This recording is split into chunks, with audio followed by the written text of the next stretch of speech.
Bienvenidos a un nuevo video de ciencias sociales, en este caso para grado octavo. Vamos a estar hablando un poco de Colombia en el siglo XIX. Vamos a hablar de las transformaciones políticas que tuvo en ese siglo y también que fue un siglo marcado por luchas de independencia y la formación de un nuevo estado. Recuerden que tras el fin del periodo colonial, hablamos de la construcción de un Estado moderno, un Estado con ramas del poder público, una organización territorial diferente, la definición de un sistema económico claro y la integración de una sociedad fragmentada. Entonces acá podemos ver, por ejemplo, cómo era el mapa de la Confederación Granadina y la organización territorial después de la disolución de la Gran Colombia en 1830, donde hablamos de cómo Colombia tiene que salir adelante con esa nueva óptica organizacional. Les vamos a hablar un poco de esta temática y espero les guste mucho. Vamos a hablar de la formación del Estado colombiano desde 1819 hasta 1849. Entonces tenemos por acá la Gran Colombia de 1819 a 1830. Recuerden que tras la victoria en la batalla de Boyacá, el 7 de agosto de 1819, Simón Bolívar proclama la independencia de la Gran Colombia e inicia su proyecto que abarcaba las actuales Colombia, Venezuela, Ecuador y Panamá.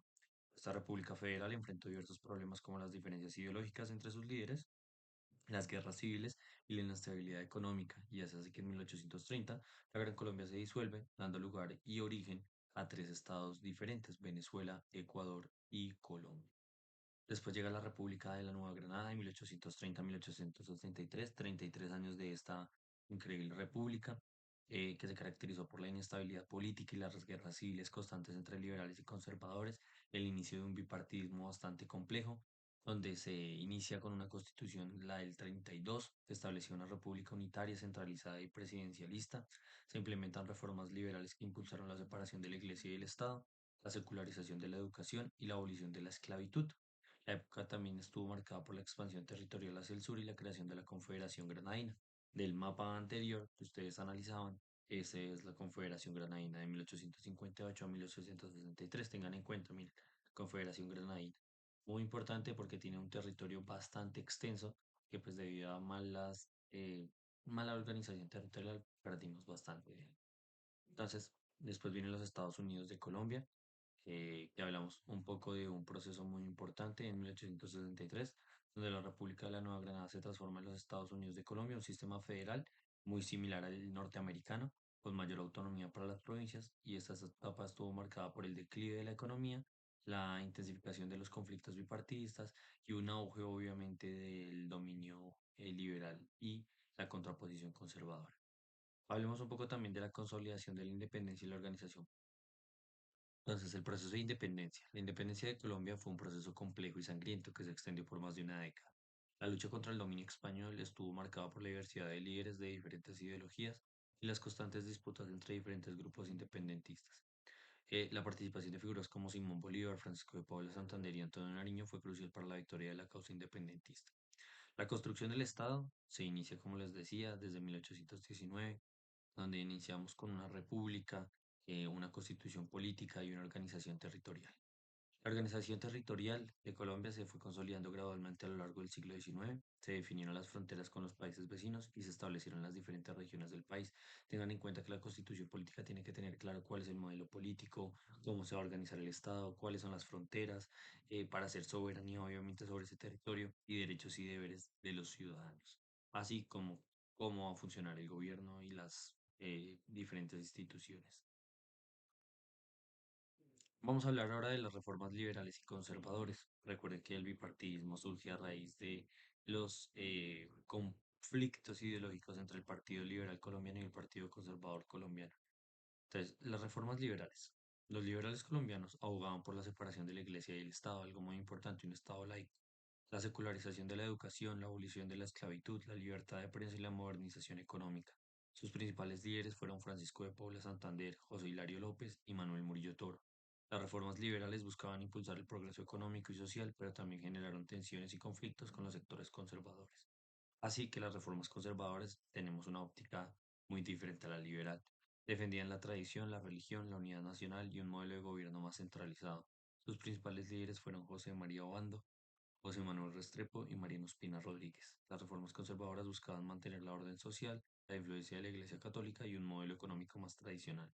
Es así que en el 19 vamos a hablar de un ciclo de reformas que está marcado por el bipartidismo, la imposición ideológica, la lucha ideológica, el dominio de la iglesia a nivel educativo y social, y obviamente las complejidades entre sociedad colombiana, la economía y la organización del Estado. Y por último, ¿cómo se generó el impacto de esas reformas? Las reformas liberales y conservadoras tuvieron un impacto duradero en la sociedad colombiana. La secularización de la educación, la abolición de la esclavitud y la expansión del comercio impulsaron el desarrollo económico y social, pero también generaron tensiones y conflictos. Entonces, esos conflictos políticos y sociales, ¿cómo fueron? Entre ellos están guerras civiles, conflictos sociales y las guerras de independencia. Entonces, hablemos de las guerras civiles. La pugna entre liberales y conservadores se trabó en frecuentes guerras civiles que devastaron el país a lo largo de los siglos XIX y XX. Estas guerras se originaron en las diferencias ideológicas entre dos partidos políticos, así como en las disputas por el poder y control y la distribución de riqueza. Las guerras civiles tuvieron un impacto devastador en la economía, la sociedad y la infraestructura del país. Un ejemplo de este conflicto es la Guerra de los Supremos y la Guerra de los Mil Días. Conflictos sociales. La sociedad colombiana del siglo XIX estaba dividida en clases sociales con desigualdades económicas y sociales. Las élites terratenientes controlaban la mayor parte de la riqueza y el poder político. Los campesinos, la clase trabajadora y los grupos indígenas se encontraban en una situación de marginación y pobreza, y la lucha por la igualdad social y el acceso a la tierra fue un factor constante de conflicto. Es así, esas guerras de independencia también marcan un aspecto importante en estos conflictos políticos y sociales, donde ya con un pasado conflictivo en contra de la corona española, el accionar de la sociedad colombiana sigue replicando eso, conflictos. Y es por eso que vamos a partir de esa guerra de independencia como elemento moderador de los conflictos sociales y las guerras civiles. Tenemos que tener en cuenta que el Estado colombiano ha tenido diferentes transiciones, pero siempre se ha centrado en la enemistad bipartidista, que lo que causa específicamente es la convulsión de la misma sociedad. Y es así que vamos a pasar al segundo periodo de conformación del Estado, donde hablamos de 1849 a 1886. Entonces, la Constitución del 86 que fue impulsada por este señor Rafael Núñez con la regeneración conservador acérrimo después de la Constitución de Río Negro de 1863, donde Tomás Cipriano de Mosquera impulsó las ideales liberales. Esta constitución va con un Estado centralizado, restaura la influencia de la Iglesia Católica y establece un modelo político basado en la concentración del poder en el Ejecutivo, o sea, conservador. ¿Vale? Pasamos de un liberalismo económico, político y social, la Iglesia separada del Estado, a un cambio drástico estructural en 1886. El gobierno de Rafael Núñez, conocido como el Restaurador, lideró un periodo de reformas conservadoras que buscaban consolidar el Estado centralizado y restaurar el orden social. Durante su gobierno se implementaron medidas como la reintroducción de la educación religiosa, la reducción de las libertades individuales y la supresión de las facultades en las provincias. Esa Iglesia Católica recuperó su influencia en la vida social y política colombiana. La educación se convirtió en un instrumento para formación moral y religiosa de la población. La Iglesia participó activamente en la política y la moral cristiana se convirtió en un referente para la vida pública. Así que el Estado en 1886, gracias a las reformas de Rafael Núñez, se contribuyó a la consolidación de un Estado colombiano más cercano a la Iglesia. Se fortaleció el poder central en el Ejecutivo, en el presidente, se redujo la autonomía de las provincias y se establece un sistema político más estable. O sea, hablamos de centralismo, religión y menos libertades individuales. También durante este periodo hay elementos importantes como la expansión de la frontera agrícola hacia más desarrollo agrario y el desarrollo económico.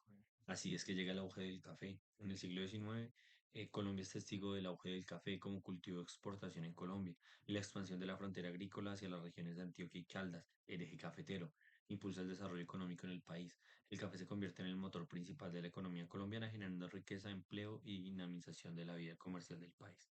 La infraestructura, la expansión de la frontera agrícola y el auge del café requirieron de una mejora en la infraestructura del país. Se construyeron caminos, ferrocarriles y puertos para facilitar el transporte de los productos hacia los mercados internacionales.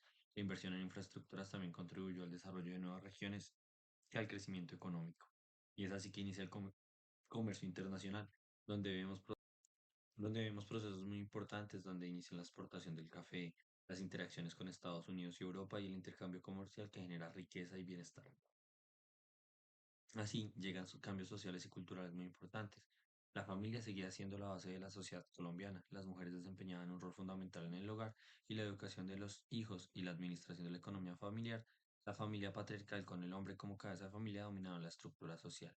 Entonces, a ese punto, la educación se extinguía gradualmente a la población. Se crearon escuelas públicas, se extendía, perdón, se crearon escuelas públicas y privadas en las principales ciudades, aunque el acceso a la educación era limitado para las mujeres y los sectores populares.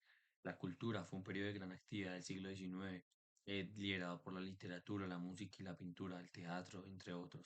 Se consolida la identidad nacional a través de la creación de obras de arte que reflejan la realidad social y cultural del país, y así vemos un eje moderador muy importante, la religión, ya que la religión católica sigue siendo un elemento central de la vida social y cultural colombiana, y la Iglesia Católica jugó un papel importante en la educación, la salud y la asistencia social, al igual que la influencia de la Iglesia fue significativa en la política y la moral pública.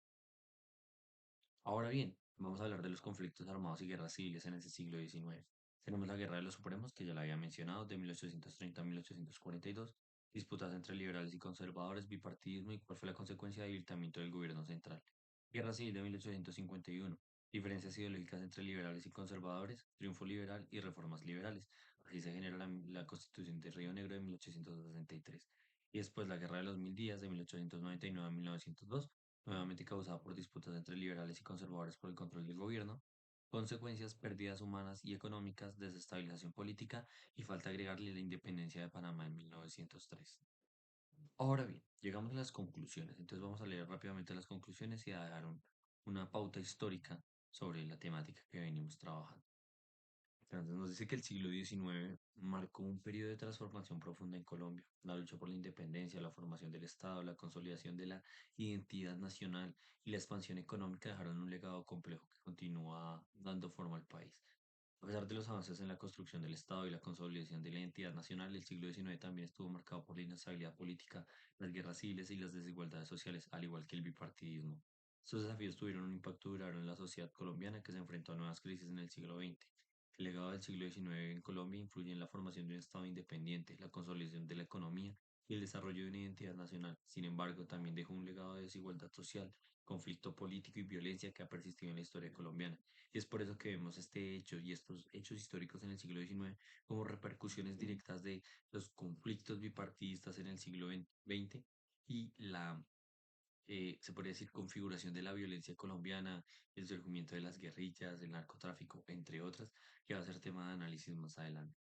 Muchísimas gracias, chicos, por prestarme atención. Espero les haya gustado el video y nos vemos en un video posterior.